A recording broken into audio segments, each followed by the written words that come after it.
Thanks very much, Choling, for your gracious invitation for Suryani and myself with this opportunity to share our work with everyone today. Good morning, everyone. And apologies for our too lengthy biographies. We've titled our talk today, Conversations with Clay, Kairos is Conceptual Framing. And this is really contingent upon a 2-year study that we've conducted since the April of 2022.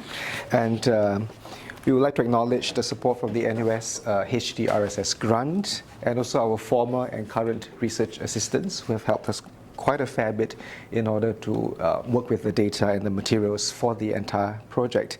As you all heard and you all know, probably Suryani, my partner in crime, is not only a collaborator for research and co-author, but also a practicing clay artist. So she has insider knowledge of the clay community, knowledge about clay, firing processes, glazing, exhibition experience as well. And I took my maiden lesson with her at Jalan Bahar, and I hope there's more to come thereafter if she still takes me as a student. Right, so we wanted to start by providing a quick overview of what to expect for the rest of the talk. First of all, to make the connection between pottery, clay work, and the sensorial. Right, how do we approach this relationship? And that's also our entry point into the research study. And then for the second section, we'll go a bit further into the different sorts of data that we've brought together and generated to work through this project. The third section will be where Suryani will be sharing her own introspection and reflections, not as an anthropologist per se, but as a ceramic artist, and how the sensorial and how conversations or otherwise with clay have taken place in her vast experience thus far. Section 4 will be the core of our talk, where we present some analysis with the data that we are presenting, trying to see how to straddle between how our respondents work with both sensory, technical, and as well as scientific knowledge. However, when we go to section 5, we also understand that clay may not respond. Clay may not want to be a conversation partner in the process. So Suryani will share more about that, drawing from experience, and she will conclude the talk. And I'll be happy to engage with any questions or queries that you may have. So to start with, when we try to make the link between the senses and pottery, these are the points of departure that frame our study. The argument goes that the potter sort of resembles an ethnographer of clay, given that the potter is attentive to clay and that she is committed and engaged with clay as material. So that's sort of akin to participant observation as a method that we use in the field of anthropology. Right? In terms of participatory sense making, that has to do with one's feeling of and for clay, where one has to fine-tune one's body and senses over time through practice, through effort. Yeah? So clay is oftentimes described by potters as something that is warm and living. And while the potter is skilled and becomes more skillful over time with practice, the clay likewise responds. It either allows itself to be manipulated or defies the potter's fingers, as we know. So the potter and clay therefore share what author Malafouris would call as a multimodal kinesthetic transaction. There's sort of a reciprocal, if not transactional, relationship going on between the potter and clay as material. On the one hand, the potter pays heedful attention to clay and its expressive affordances. The clay, on the other hand, recursively responds to the potter's creative affordances. So this is what we mean in terms of having conversations with clay. Yeah. So a quick overview of our study, in order to share the methods and the data sources comprising both primary and secondary data. The focus of our talk today is actually trained on the narrative interviews that we have carried out thus far. I think to date we've conducted about 20 to 25 in-depth interviews with respondents of a range, as I shall share in a bit. We analyzed the embodied experiences and sensibilities of clay artists in their clay work, both in the act of creation as well as in the process of teaching. Yeah? We try to work with a range of clay artists, so across different generations, different cohorts, in order to, one, explore the diversity of their experiences, and two, to trace how clay knowledge and skills are acquired or passed down through the generations? Is there clay apprenticeship to talk about in the context of Singapore, for instance? So it's sort of an ongoing study where we are just at the end of the year 2 mark, probably more to be generated, but I think for now we are able to present some initial findings as well as our early stage analysis. So there are some of the questions that we want to engage with, the first of which really ask, what roles do the senses play in clay work? The second concerns and our exploration of the different types of knowledge, right? Like I mentioned earlier, the technical, the scientific, and the sensory. And the third, we wanted to look closely into the approaches, the different forms of negotiation and experiences from our interlocutors, and therefore these questions would form as our research and analytical points of departure. So now I'll hand over the time to Surani, who will give us, an introspective look into her own experience as an artist. Thank you, Kelvin, and thank you everyone for making time to be here this morning.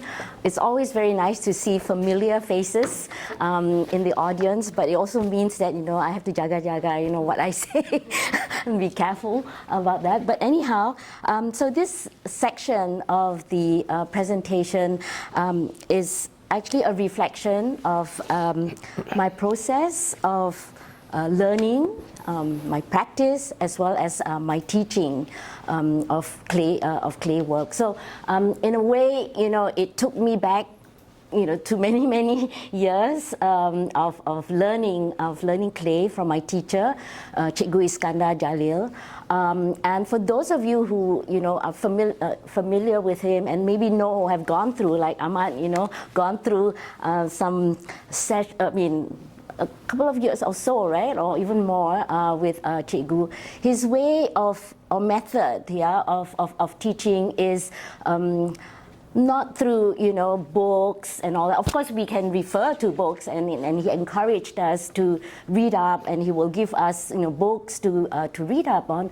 But in the process of that learning is essentially watching and listening to him as he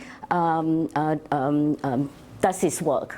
So it's like, for me, watching a real life movie that is going on, and each time there are bits and pieces of a sharing, whether it has to do with a particular form that he's making, or whether it has to do with the clay that he's using, or even some past experience he had in the process of making.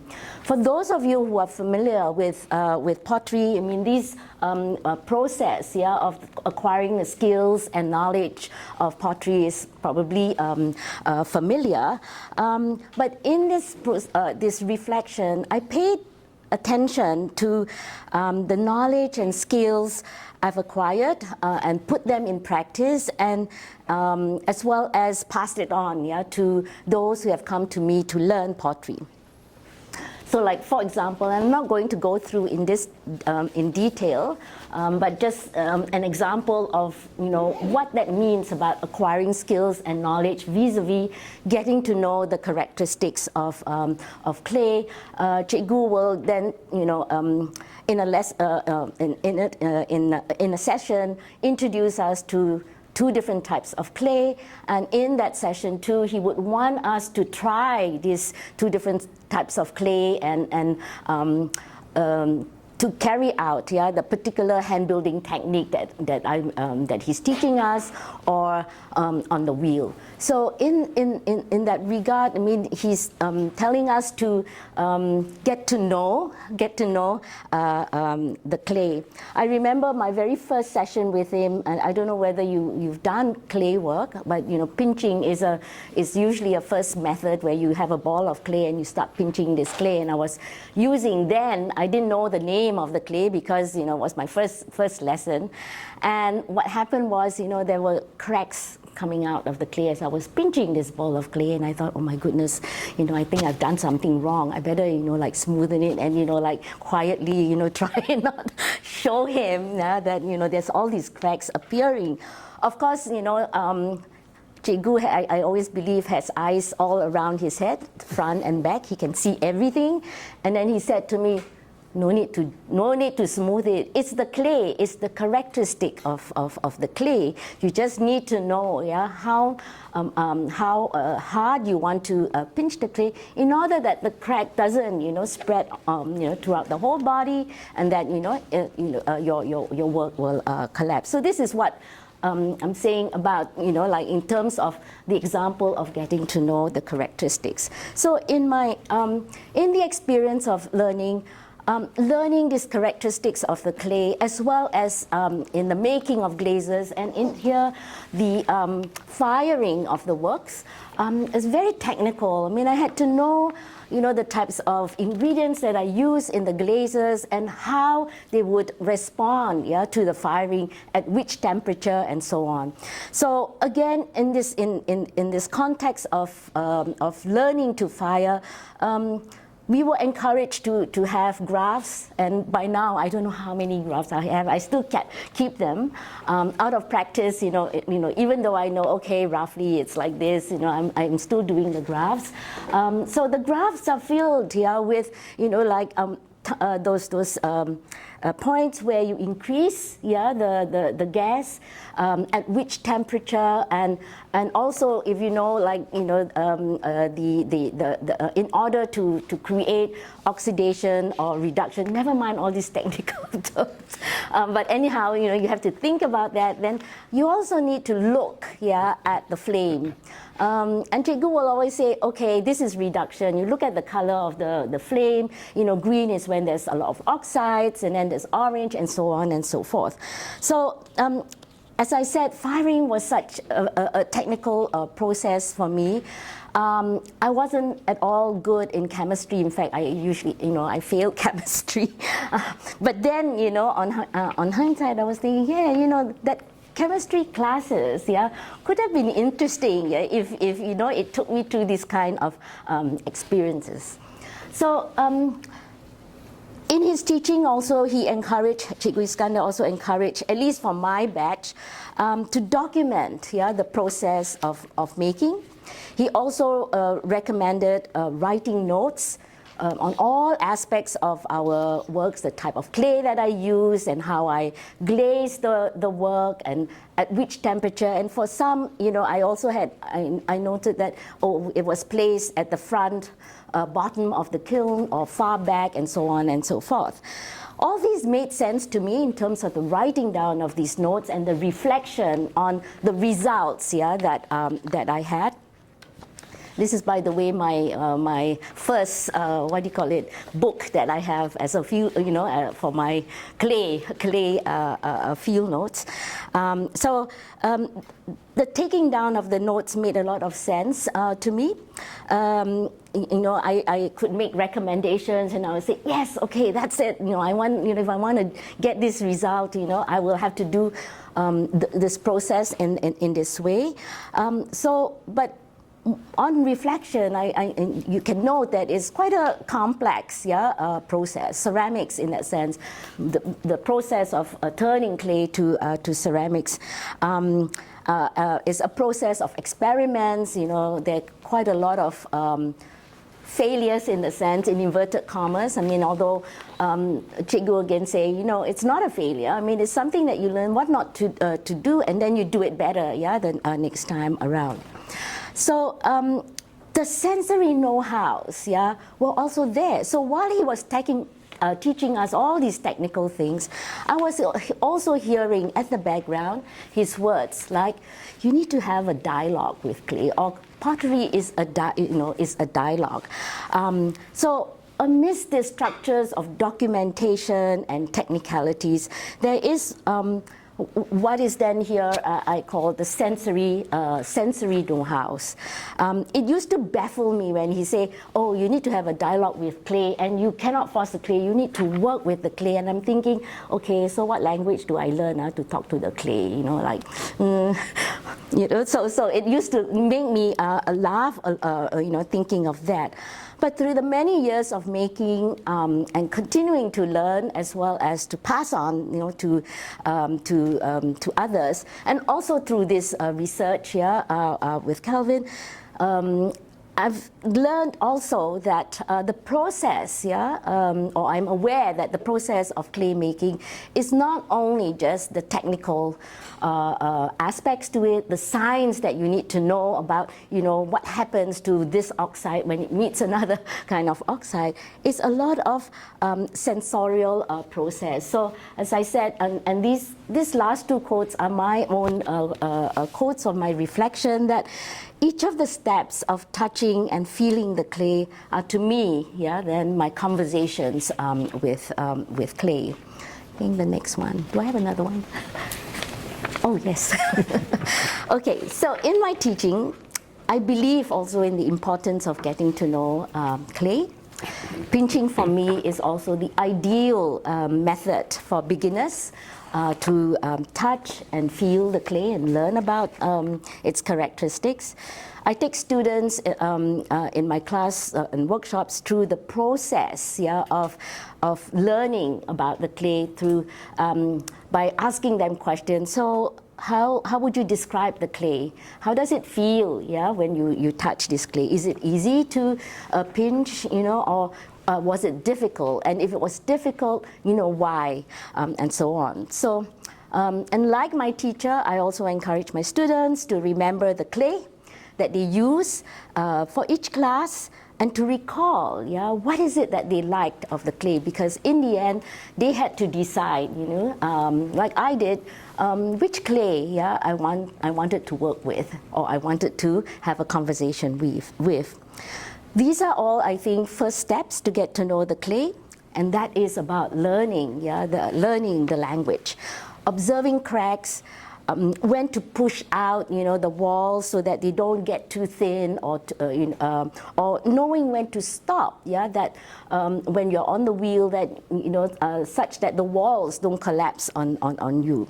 So it's a sensorial language in that you have to feel the clay. The books will tell you these are the steps, but in learning to work with clay, you still have to experience it yourself in terms of feeling the clay. So I'm going to pass now the session to Kelvin again. So with that, we move into the fourth section of the talk, which is on data and analysis. And here we want to anchor this section on two key themes in order to illustrate how our respondents have narrated and also deployed both their scientific and sensory knowledge in the process of, one, firing and glazing clay, and two, learning and teaching about clay. So all the names we use here are pseudonyms, and the broader point here is actually to try to uncover how interrelated domains of materiality, agency, sensory know-how as skills and as embodied experiences are learned, taught, and calibrated.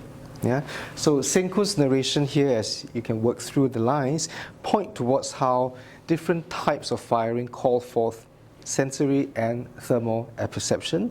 He relies on past experiences, he knows what temperature to work with, and he also manages the outcome of the firing.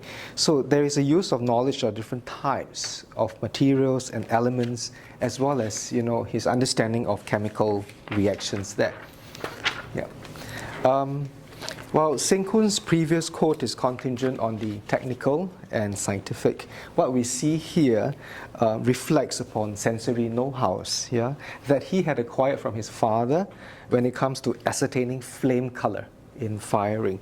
The thermocouple that you see here is a sensor that measures temperature, but in more ways than one, right? Senkun possesses both scientific and sensory knowledges. Now he's very clear about when he deploys which set of knowledge across the firing processes. For him, the naked eye works just as well, engaging and maintaining certain intended temperatures, along with checking the thermocouple. Now, for Anson, he deploys the various senses in order to gauge and to ascertain processes of firing and reduction.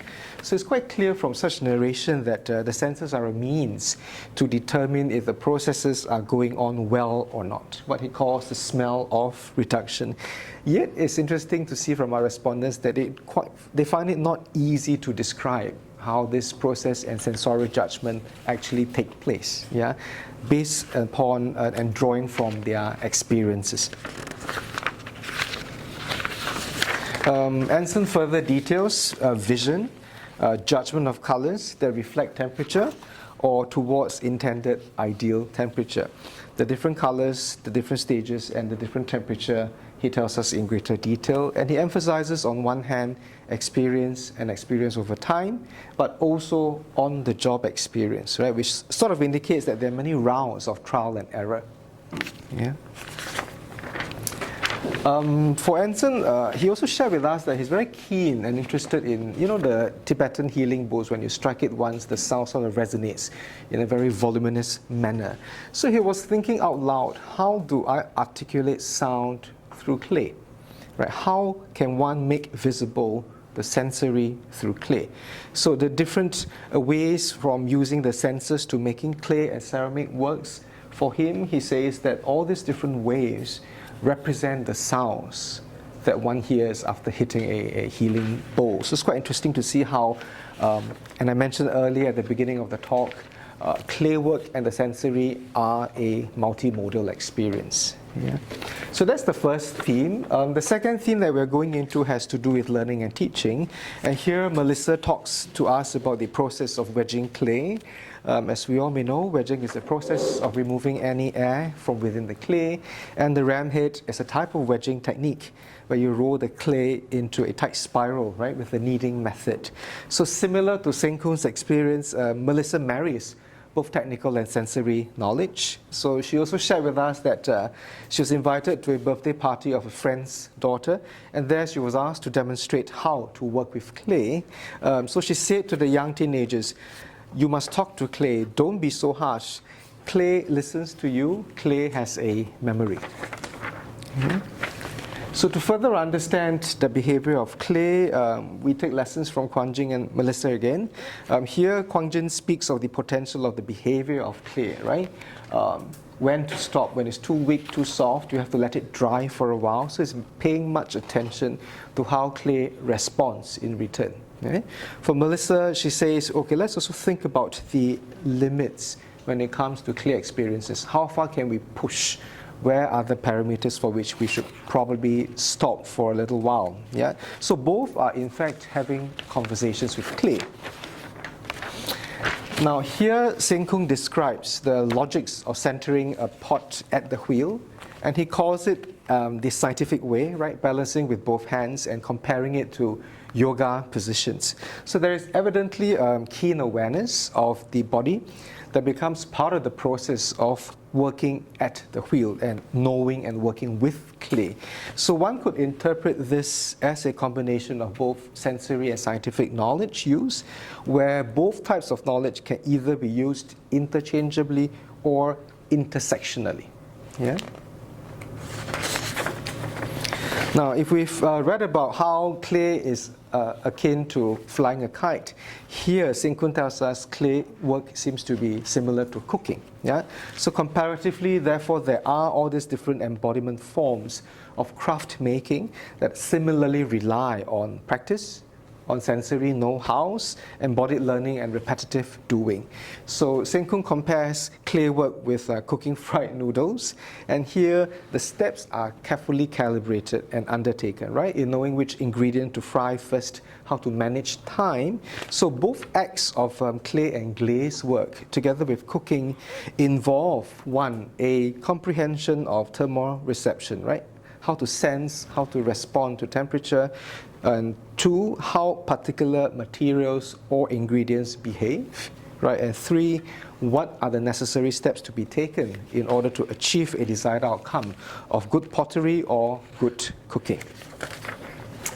Next, we have Emmerich here, who tells us a little bit more about glazing.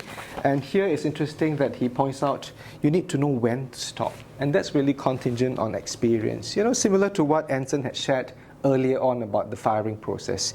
You need to know when to do what, at which point in time.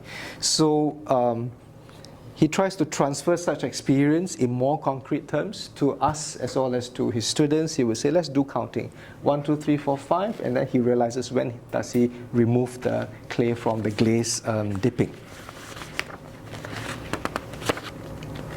So when we talk about conversations with clay and Kairos is conceptual framing, there are a few key points that we wanted to highlight. The first of which is that openness and recognition allude, right, to the different levels of skills among potters in their dialogue with clay that requires time. Right? Experienced potters, for them, the dialogue with clay is more certain and uncertainty can be reduced. They also have, based on experience, preparedness for spontaneity because of the skills, experience, effort, trial and error. Yeah?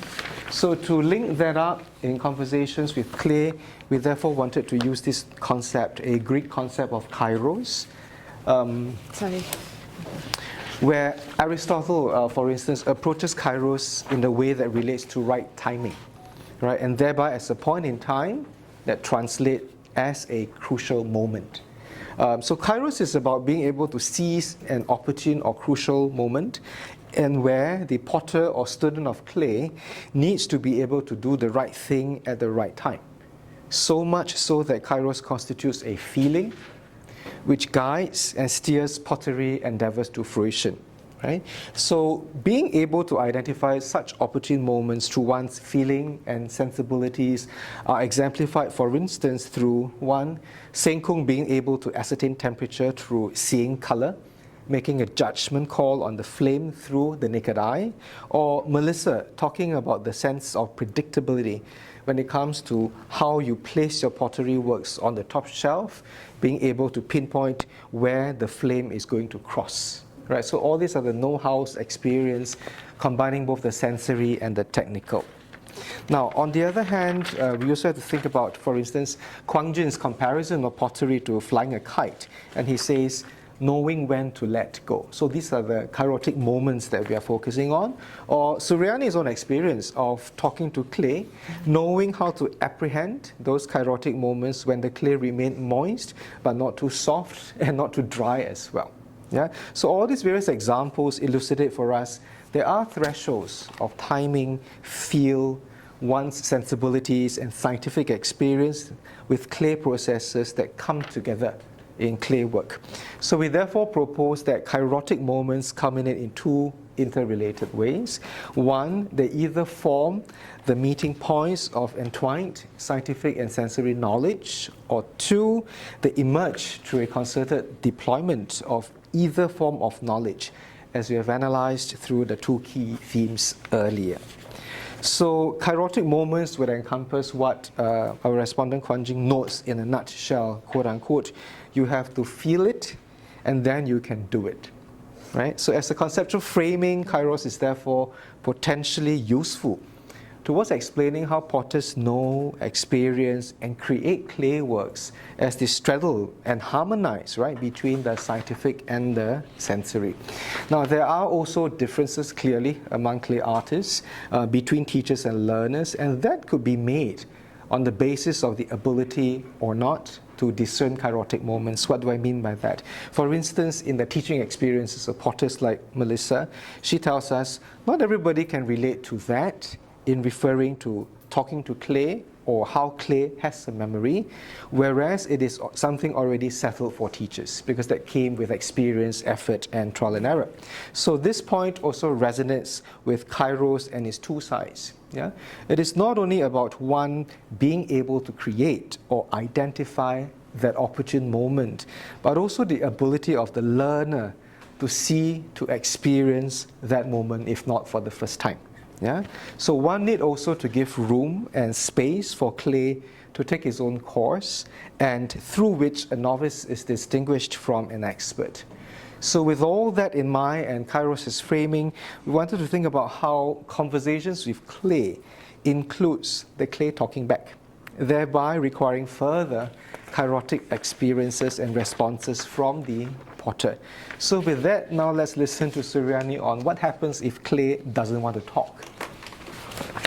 Okay, so yeah, the assumption so far that clay would inevitably want to work with the potter or the maker. So what happens when there's not so much of a cooperation between the material and the maker? what happens if clay doesn't converse, yeah, or doesn't want to cooperate? So here's an excerpt of our interview with Amir. So if you look at it, Amir was responding to Calvin's question about like, okay, has clay resisted you? And his response was like, yes, in some way. Especially, yeah, when you're mentally or physically tired or emotionally, that one confirm. You don't waste your time. So this is also about that moment, yeah, a moment that needs to come to the moment for the what do you call the maker, yeah, to make sense also, yeah. Is that the right moment? Is this the moment to continue? If you think about it, nobody wants to talk with you or to you if you are tired, you are not interested, you are distracted, and looking elsewhere, in the conversation. Amir's narrative shows that with years of experience, a practitioner will sense in a way the possibility of that kairotic moment that can make it possible, yeah, that can make it possible to converse with clay. So here he continues in terms of how there can be really a very smooth process, but there are also those times when you sense like that it may not work at all, and so you might as well just pack your bag and walk or get some air or something else. So this is an example also of what the quote that Calvin showed in an earlier slide about the two aspects that are necessary, the starting aspects of conversing with clay. Openness, being that means you are interested in the person, or in this case, the material, the clay that you are wanting to converse with and work with, and recognition which involves a response to the clay in terms of, at what angle it is moving as you place your hands, yeah, in that material. So such situations can happen when, as Amir says, you can pack your bag. And so when this happened to me, I just walked out of the studio and went to other people's studio to disturb them and have a conversation with them.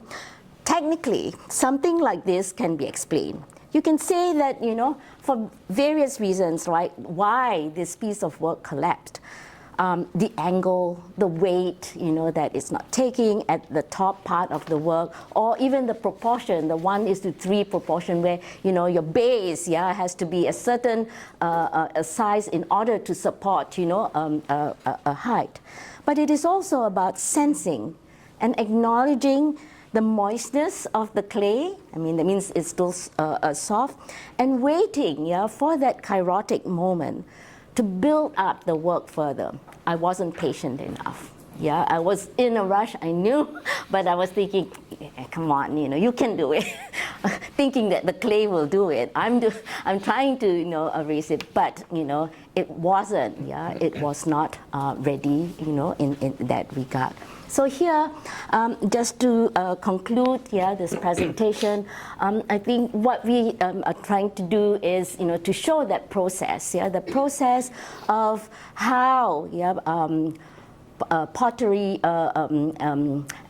how potters, yeah, or ceramic artists, negotiate, yeah, between knowledges, technical as well as sensory knowledge, and to also pinpoint, yeah, those its connection, yeah, with kairos and kairotic moments.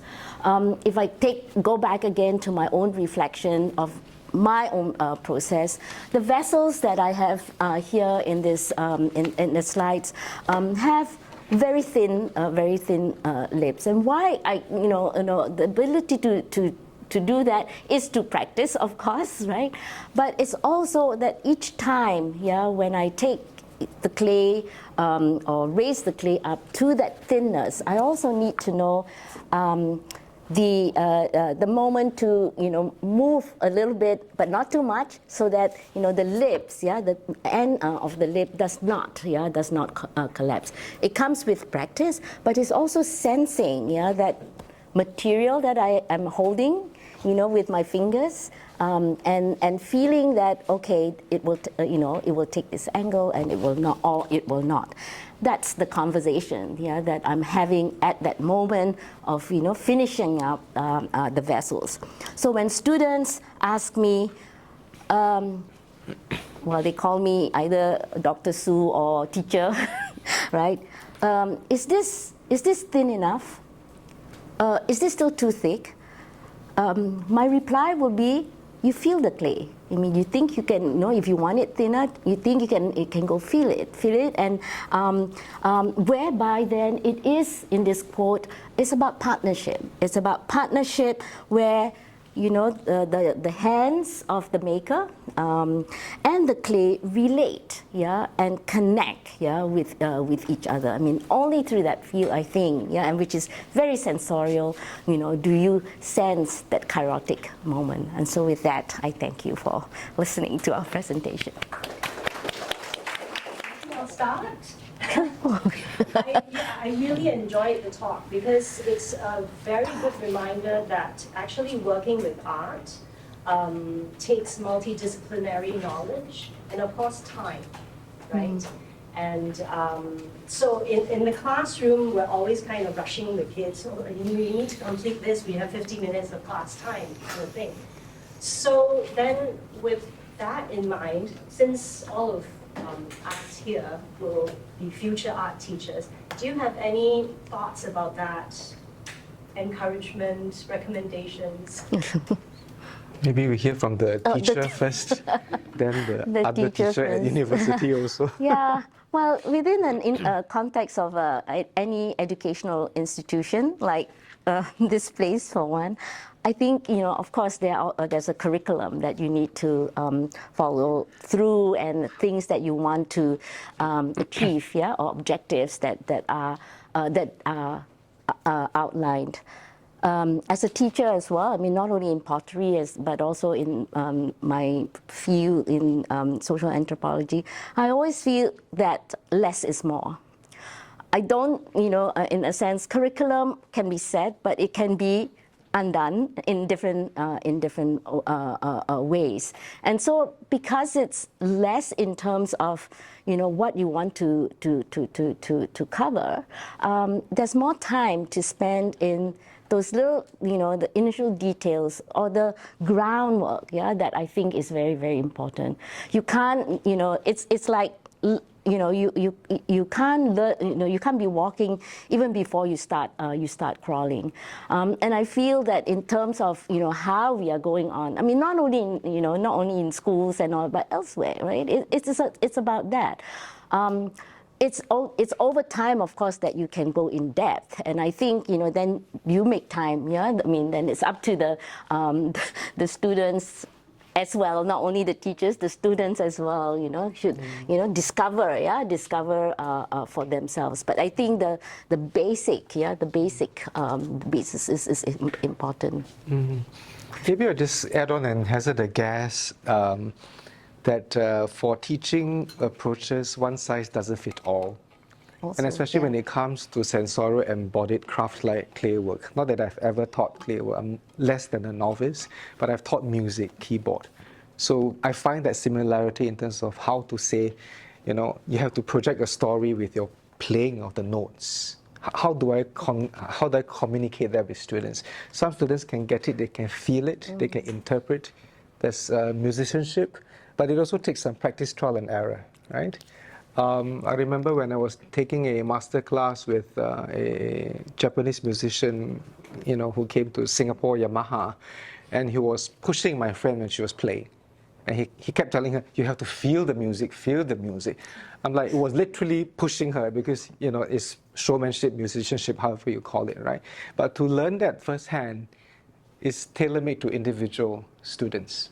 Right? Some of them can pick it up faster. Some of them are better interpreters. Yeah. Some of them play more colorful music. Some are probably still a little tense or stiff or rigid. You know, that's one way to think about how one size doesn't quite fit all. The other relationship also is about the teaching, learning, communication. When I used to join competitions in the past, of course you are nervous because it is a competition, right? Music competition. But my teacher was telling me, enjoy yourself, relax. And I said, how can I relax? My song is 5 minutes. I had that 5 minutes to try to shine on stage. And then she said, relax your shoulders, don't be so tense. And I said, how can I relax my shoulders? Because the song is an orchestral piece, it's big notes, big chords, drama. I can't relax. But many years later, when I played the same piece again and remembered her advice, then I thought, that made sense. Because when you relax, you actually have more power. When you're tense, the energies can't be released. So it's very specific, right? The kind of teacher-student relationship that may or may not apply to other sets of teacher-student relations as well, if that makes sense. It just occurred to me, you know, when you said that, and this is something that I always encounter when students are on the wheel and they're early beginners, right? They forget to breathe. Hold on the breath, and you know, like, and of course, then suddenly you realize I need to breathe, and then there's a shake, and of course, the walls of the clay would you know, collapse, or it moves in the wrong direction, and of course, it's, you know, goes off center. And so noticing that, I think, is also my learning of how to teach, and I always remind then the students, like, breathe. Say, like, take a deep breath, breathe. and it takes time. I think because when we focus on something, we just think of that, but, you know, we forget that, you know, there's other things to think about, like relaxing. I think that's a really good point. I mean, you don't need to tell children to relax when they're playing with sand, or, you know, to relax when they're dancing to the music. It's very instinctual.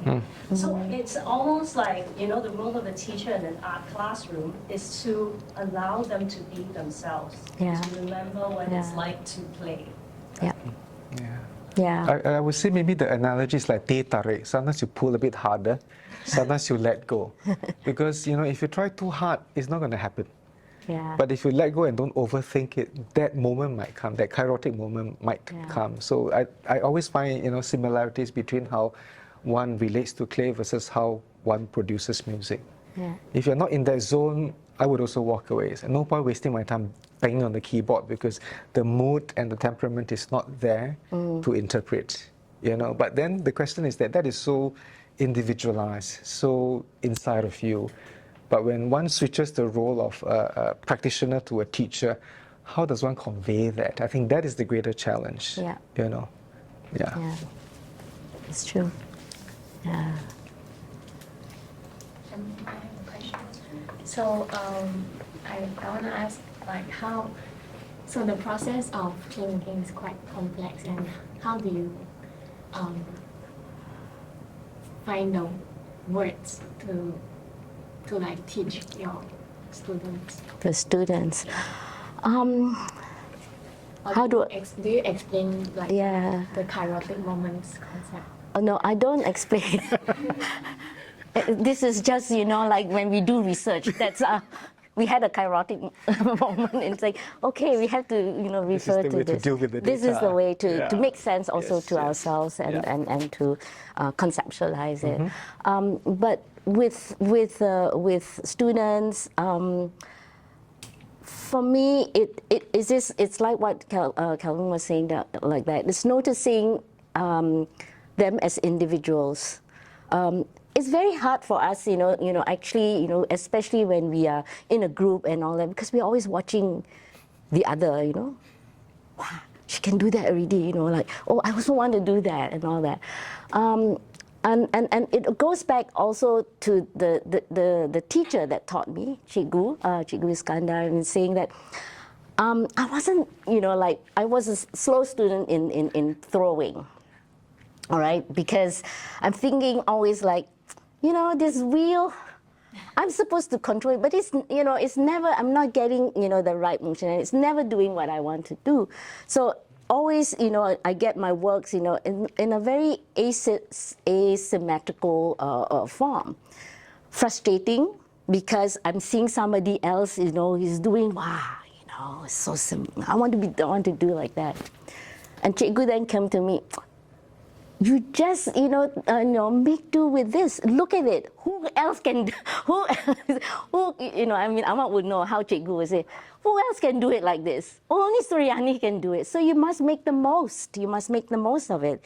And so I try to be sensitive to that, with the students and whoever are in my workshop, because they like, it's like what Calvin said. I mean, some of them get it right away. Rolling coils, I think like, hey, come on, this is so easy. That's because I know how to do it.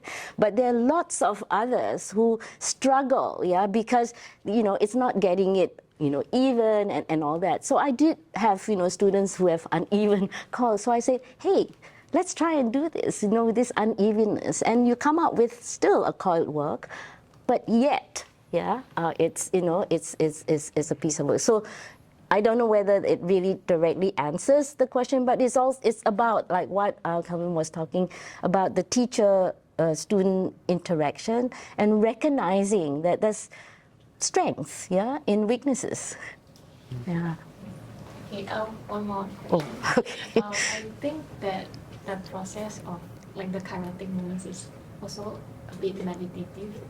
And the openness and recognition part, I think does during clay making, does it like help you, like the meditative part? Me again. Does it help you be more Okay. like open and receptive to like your students as well? Yeah. So you said meditative, right? It is. It wasn't in the earlier years because I was still learning the language of, to speak and to talk with the clay. But I had one kairotic moment, and from that point, I'm able to get into what Calvin talked about as the zone. You get into the zone, and the moment was that it was just breathing normally and not thinking, and really, actually, it was the moment when I shut my eyes and I held the clay and really not distracted, not distracted by things I see outside or people walking by, the wheel that I'm working on. I think that was that. And you get into that kind of a moment. It's easier for me now, to get into that moment, but there are bad days. Bad days because, like you remember the quote by Amir, physically, you're tired and then you're thinking about something else, then, I don't get into the zone, as Kelvin, I have to quote you, get into the zone and feel the kairotic movement, yeah. Thank you. Thank you for the questions. Yes? So in a classroom setting, how do you combat this kind of like lack of motivation, or like you said, the if you got no feeling you cannot do, like how do you, because when teaching students, right, there are often times where they're like very tired or they just don't feel like doing it. How as we as teachers can we like promote an environment in which they feel more maybe safer, they feel more into the work they're doing in order to promote this kind of kairotic moment? How would you do that for music? In our line of work, our main job, our day job, right? Professors at university, when we supervise graduate students, right, masters or PhD students, now the dissertation is an arduous project that hangs on their minds and bodies for 2 to 4 years, minimally. So there is also a concern, if not fear, of them burning out.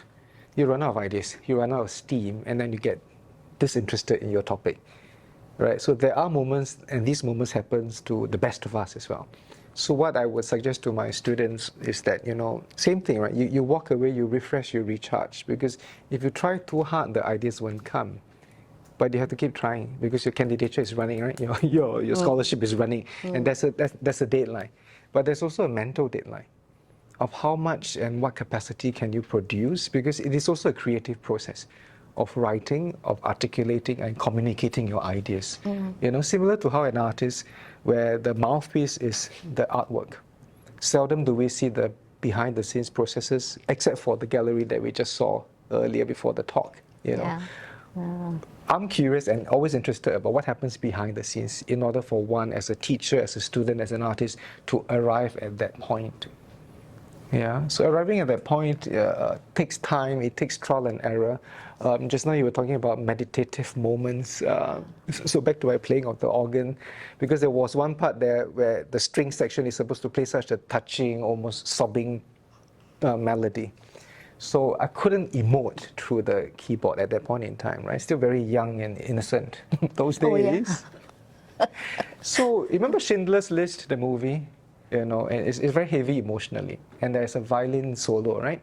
The principal tune of the movie. So my teacher literally made me sit down, literally next to a radio those days where you play the cassette tape of that part, and it's not just to listen, but to feel the vibration, you know, the intensity, and they say, okay, convey that onto how you're playing on the keyboard. I'm like, hey, how do I transfer?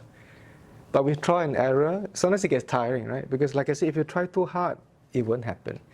But you try and you modulate over time. And so the teacher has to bring that energy, you know, and then the student, hopefully he or she can receive. But there are good days and bad days for everyone. And when they're in the creative process, you need to know how to balance the good and bad days, of course, with all parameters of candidature, funding, you know, graduating. That also matters, right? So it's not just craft, but also practicalities and logistics, all combined into one. I mean, as teachers, as educators, when we stand in front of the classroom, we need to be upbeat, but we're also human beings with emotions. We can feel good on one day and shitty the next day. Yeah. And yet, when we stand in front of the classroom, it's almost like a moral obligation to bring it all the time. Right? And then afterwards, go behind the scenes and just crash or go for a cup of coffee, my good friend, after class. Yeah, I'll add to that also. I mean, I think, you know, there are, you know, the process, the process of learning is always, you know, like that serious process, and you need to do, you know, things, you know, in this way and that way. Then you talk about being playful, and I think that is, you know, we're missing out on that. We're not connected to this playfulness aspects of even learning, learning chemistry in class. And I thought, you know, that's why the reason why I didn't like, you know, chemistry was because it wasn't playful.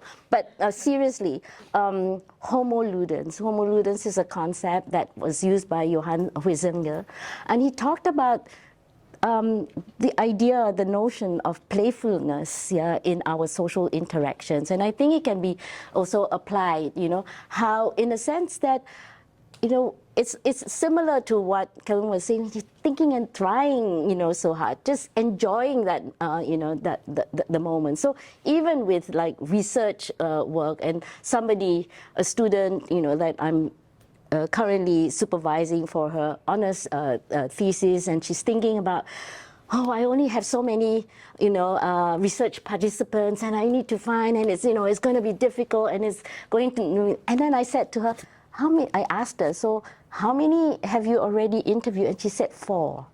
And I said, have you looked at that material again and see what have you found? And you know, like, let's pick out all these, you know, same, you know, themes that you find, you know, like in a playful way. I'm like, okay, so and so said this, and the person said that again, and in the end, even with the 4, right? I mean, of course, you have to justify. She still has to interview more, but at that moment, I think it's important to focus on something else that you have. Yeah, I think it's small steps. Small, small Bite steps. size. Yeah, of course, you know, there's all you know, deadlines, you know, that we.